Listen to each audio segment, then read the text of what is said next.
हजरत मूसा अलैहिस्सलाम एक दिन अल्लाह से मुलाकात के इरादे से तूर पहाड़ की तरफ रवाना हुए। तूर पहाड़ के ऊपर खुद अल्लाह ताला ने एक गैबी आवाज के जरिए हजरत मूसा अलैहिस्सलाम से बातचीत शुरू की। तब मूसा अलैहिस्सलाम ने कहा, ए अल्लाह, मैं जानना चाहता हूँ कि जन्नत में मेरे साथ कौन होगा। अल्लाह ताला ने फरमाया, ए मूसा, बनी इसराइल में एक कसाई है जो तुम्हारे साथ ही जन्नत में जाएगा और तुम्हारा साथी होगा। यह सुनकर मूसा अलैहिस्सलाम ने अर्ज किया, ए अल्लाह, आपने मुझे नबी बनाया है, मेरे साथ अंबिया, रसूल, औलिया, बुजुर्गाने दीन और दरवेशों का होना चाहिए, लेकिन कसाई क्यों? ए अल्लाह, मेहरबानी फरमाकर मुझे इस कसाई का पता बता दीजिए ताकि मैं जाकर देखूं कि वह ऐसा कौन सा अमल करता है जिसकी वजह से वह मेरे साथ जन्नत में दाखिल होगा और मेरा साथी बनेगा। तब अल्लाह रब्बुल इज्जत ने फरमाया, ए मूसा, आज तुम घर वापस चले जाओ, कुछ दिन बाद मैं तुम्हें बुला लूंगा और तुम्हें उस कसाई का पता बता दूंगा। हजरत मूसा अलैहिस्सलाम यह सुनकर घर वापस आ गए। कुछ दिन गुजर गए। फिर एक दिन हजरत मूसा अलैहिस्सलाम किसी सफर पर रवाना हुए। रास्ते में उन्होंने देखा कि एक औरत रोती हुई खड़ी है। वह औरत हजरत मूसा अलैहिस्सलाम के करीब आकर कहने लगी, ए अल्लाह के नबी, क्या आप अभी अल्लाह से हम कलाम होने तूर पहाड़ जा रहे हैं? अगर जा रहे हैं तो कृपया अल्लाह से मेरा जिक्र जरूर कीजिएगा कि अल्लाह ताला ने मुझे औलाद क्यों नहीं दी। मेरी शादी को कई साल हो गए हैं, लेकिन मैं आज तक माँ नहीं बन सकी। क्या अल्लाह ताला ने मेरे नसीब में माँ बनना नहीं लिखा, या मेरी किसी गलती की वजह से अल्लाह ताला ने मुझे औलाद से महरूम रखा है? हजरत मूसा अलैहिस्सलाम ने फरमाया, ठीक है, मैं जरूर पूछूंगा। फिर वह औरत वहां से चली गई। तब हजरत मूसा अलैहिस्सलाम इस औरत का सवाल सुनकर हैरान हो गए, इसलिए उन्होंने कहीं और सफर न किया और सीधा अल्लाह से बातचीत करने के इरादे से तूर पहाड़ की तरफ रवाना हो गए। तूर पहाड़ पर पहुंचकर हजरत मूसा अलैहिस्सलाम ने अल्लाह ताला से अर्ज किया, ए अल्लाह रब्बुल आलमीन, मैं रास्ते में एक औरत को रोते हुए देखा। उसने मुझसे सवाल किया कि उसकी शादी को कई साल हो गए हैं, लेकिन वह माँ क्यों नहीं बनी। तब अल्लाह रब्बुल इज्जत ने एक गैबी आवाज के जरिए जवाब दिया, ए मूसा,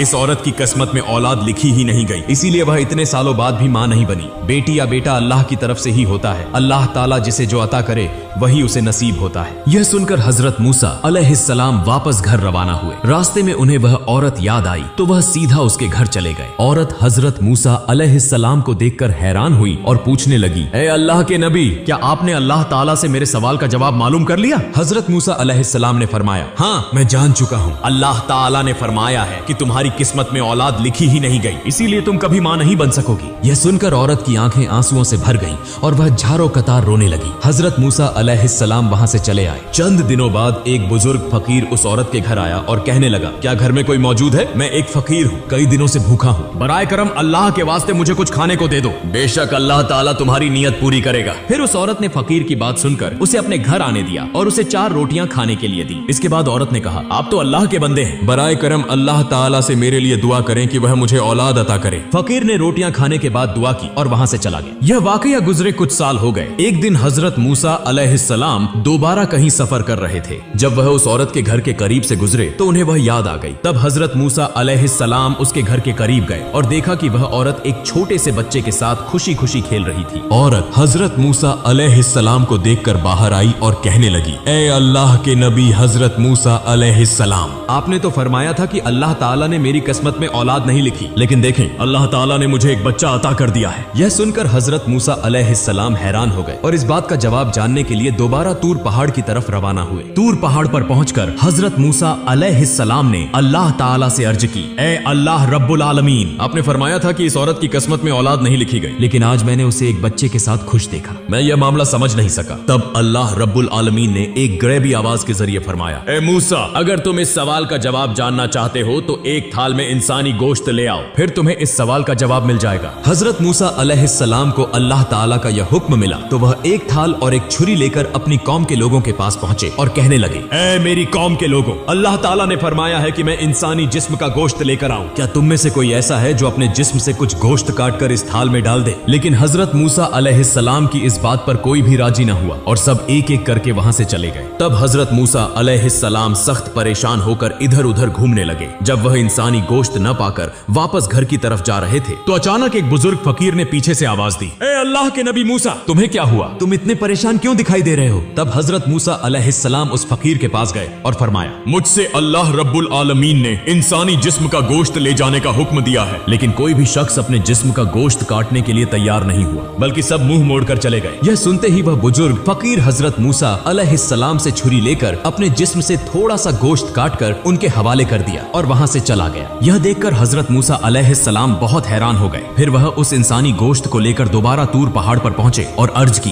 ए अल्लाह, मैं इंसानी जिस्म का गोश्त ले आया हूँ। लेकिन जब मैंने लोगों से मांगा तो सबने इनकार कर दिया, सिवाय एक बुजुर्ग फकीर के, जिसने अल्लाह का नाम सुनते ही अपने जिस्म से गोश्त काट कर मुझे दे दिया। तब अल्लाह रब्बुल आलमीन ने एक गैबी आवाज के जरिए फरमाया, ए मूसा, इस गोश्त के लिए तुम्हें सबके पास जाने की जरूरत नहीं थी, तुम खुद ही काफी थे। इसके जरिए तुम्हें तुम्हारे सवाल का जवाब मिल गया है। वह बुजुर्ग फकीर जिसने सिर्फ मेरा नाम सुनते ही अपने जिस्म का गोश्त काट कर दे दिया, यही वही शख्स है जिसने उस औरत के लिए दुआ की थी और मैंने उसकी दुआ के सदके उस औरत को औलाद अता की। ए मूसा, जो शख्स मेरी राह में सब कुछ कुर्बान कर देता है, मैं उसे सब कुछ अता कर देता हूँ, यहाँ तक कि उसकी तकदीर भी बदल देता हूँ, सिर्फ उसकी दुआ की वजह से। यह जवाब सुनने के बाद हजरत मूसा अलैहिस्सलाम घर वापस लौट आए। कुछ दिन गुजर गए। फिर एक दिन हजरत मूसा अलैहिस्सलाम को याद आया कि अल्लाह ताला ने फरमाया था कि एक कसाई उनके साथ जन्नत में होगा। इस सवाल का जवाब जानने के लिए हजरत मूसा अलैहिस्सलाम दोबारा तूर पहाड़ की तरफ रवाना हुए। तूर पहाड़ पर जाकर हजरत मूसा अलैहिस्सलाम ने अर्ज की, ए अल्लाह रब्बुल आलमीन, आपने फरमाया था कि कसाई मेरे साथ जन्नत में होगा। मैं जानना चाहता हूँ कि वह कसाई ऐसा कौन सा अमल करता है जिसकी वजह से वह मेरे साथ जन्नत में होगा।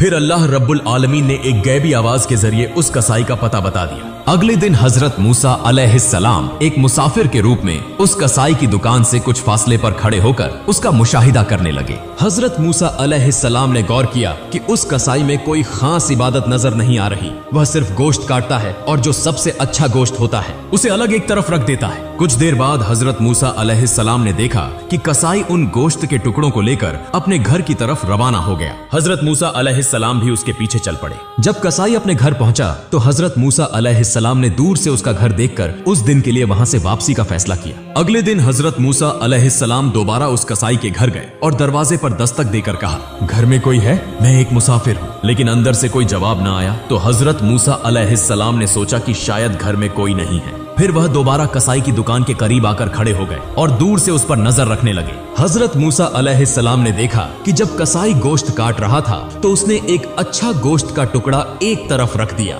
इसी वक्त एक खरीदार आया और कहा, भाई कसाई, मुझे वह गोश्त का टुकड़ा दे दो जो तुमने अलग रखा है, मैं तुम्हें इसके बदले ज्यादा कीमत दूंगा। कसाई ने जवाब दिया, चाहे तुम मुझे जितना भी ज्यादा पैसा दो, मैं यह गोश्त नहीं दूंगा, क्योंकि मैं इसे अपने घर ले जाना चाहता हूँ। यह सुनकर हजरत मूसा अलैहिस्सलाम ने सोचा, घर में तो कोई भी नहीं, फिर यह कसाई क्यों इस गोश्त को ज्यादा कीमत के बदले भी फरोख्त नहीं कर रहा। जब कसाई ने दुकान बंद की और वही गोश्त एक थैले में डालकर घर की तरफ रवाना हुआ तो हजरत मूसा अलैहिस्सलाम भी उसके पीछे चलने लगे। कसाई जैसे ही अपने घर पहुंचा, हजरत मूसा अलैहिस्सलाम ने दरवाजे के बाहर से आवाज दी, घर में कोई है? मैं एक मुसाफिर हूँ। यह सुनकर कसाई बाहर आया और हजरत मूसा अलैहिस्सलाम से पूछा, भाई आप कौन हैं? मैंने आपको पहले कभी नहीं देखा। हजरत मूसा अलैहिस्सलाम ने फरमाया, मैं एक मुसाफिर हूँ, क्या तुम मुझे आज रात के लिए अपने घर में ठहरने दोगे? मैं सुबह होते ही अपनी मंजिल की तरफ रवाना हो जाऊंगा। कसाई ने कहा, हाँ क्यों नहीं, आइए मेरे घर के अंदर तशरीफ लाइए। घर के अंदर जाकर कसाई ने कहा, मुसाफिर भाई आप यहाँ बैठें, मुझे साथ वाले कमरे में कुछ काम है। यह कहकर कसाई दूसरे कमरे में चला गया। हजरत मूसा अलैहिस्सलाम ने देखा कि वह कमरे में जाकर रोटी तैयार कर रहा है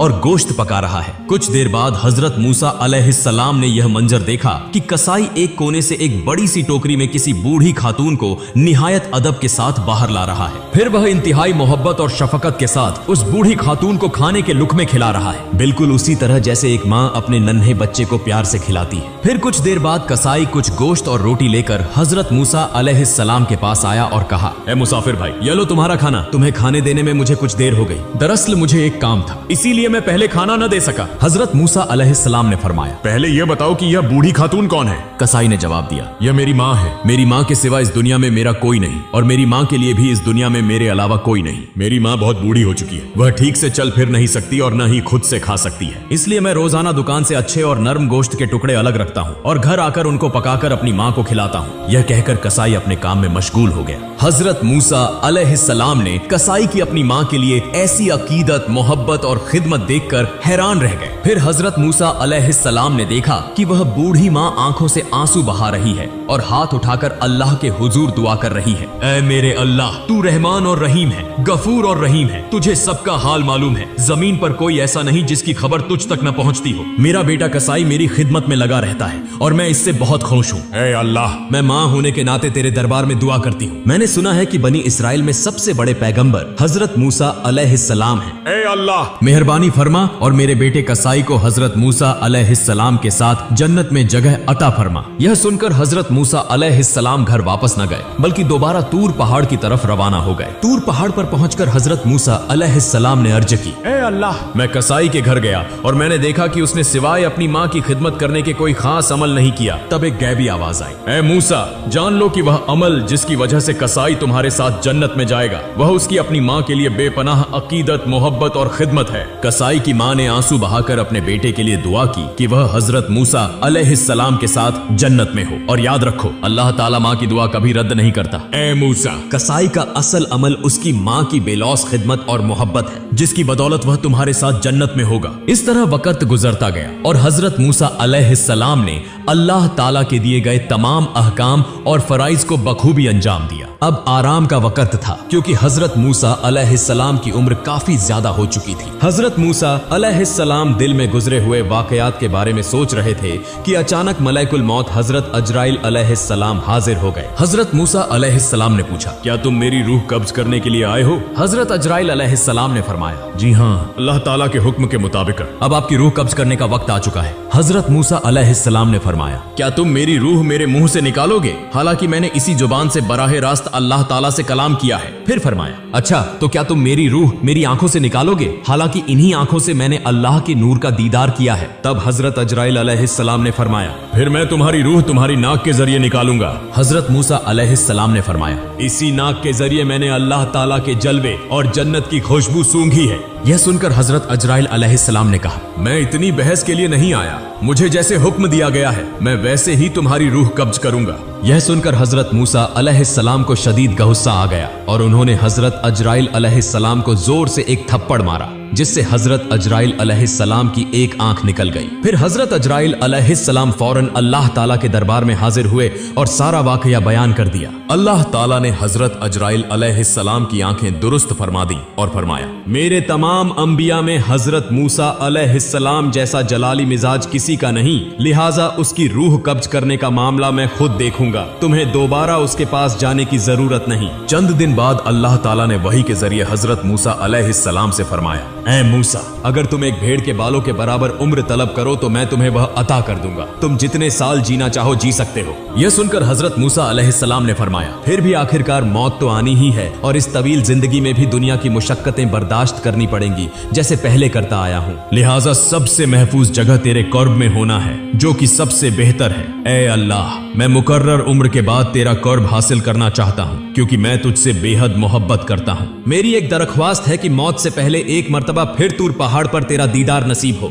अल्लाह ताला ने हजरत मूसा अलैहिस्सलाम की यह दरख्वास्त कबूल फरमाई और उन्हें तूर पहाड़ पर आने का हुक्म दिया। फिर अल्लाह ताला ने हजरत मूसा अलैहिस्सलाम को अपना नूर दिखाया और उनसे गुफ्तगू फरमाई। आखिर में हजरत मूसा अलैहिस्सलाम ने दुआ की, ऐ अल्लाह, मेरी कौम पर कोई अजाब नाजिल न फरमा बल्कि अपनी रहमत के साए में उन्हें पनाह दे और उनके रिजकर का बंदोबस्त फरमा ताकि वह भूख से न मरे। अल्लाह ताला ने फरमाया, मैं ईमान वालों, नाफरमानों, हत्ता की काफिरों और तमाम मखलूकात का रब हूँ। मैं किसी को भी भूखा नहीं छोड़ता, जो जहां भी हो मैं उसका रिजकर वहीं पहुंचाता हूँ। फिर अल्लाह ताला ने हजरत मूसा अलैहिस्सलाम को हुक्म दिया कि वह पहाड़ पर अपना असा मारे। जब हजरत मूसा अलैहिस्सलाम ने पहाड़ पर असा मारा तो वहां से एक दरिया बहने लगा। फिर अल्लाह ताला ने दोबारा दरिया पर असा मारने का हुक्म दिया। जब हजरत मूसा अलैहिस्सलाम ने मारा तो एक पत्थर बहता हुआ नजर आया। अल्लाह ताला ने फरमाया, अब इस पत्थर पर असा मारो। जब हजरत मूसा अलैहिस्सलाम ने पत्थर पर असा मारा तो उसमें से एक कीड़ा निकला जिसके मुंह में एक हरा पत्ता था। यह मंजर देखकर हजरत मूसा अलैहिस्सलाम सजदे में गिर गए। कुछ वक्त बाद हजरत मूसा अलैहिस्सलाम को सलाम के साथ रुखसत किया गया। तूर पहाड़ से उतरकर जब वह कुछ दूर पहुंचे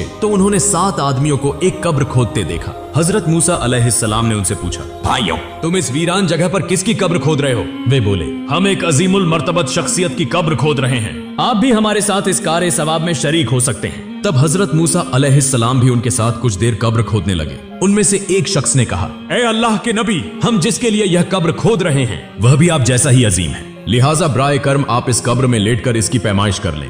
यह सुनकर हजरत मूसा अलैहिस्सलाम कब्र में लेट गए और फरमाया, ए अल्लाह, यह जगह कितनी तंग है, इसे मेरे लिए कबूल फरमा। जैसे ही हजरत मूसा अलैहिस्सलाम ने यह दुआ की, एक फरिश्ता आया और उन्हें एक सेब दिया। हजरत मूसा अलैहिस्सलाम ने बिस्मिल्लाह कहकर सेब खाना शुरू किया और उसी वक्त उनकी रूह कब्ज हो गई। फिर फरिश्तों ने हजरत मूसा अलैहिस्सलाम के जिस्म मुबारक को उठाया, गुस्ल दिया, नमाज जनाजा अदा की और उन्हें उसी कब्र में दफन कर दिया। आमीन।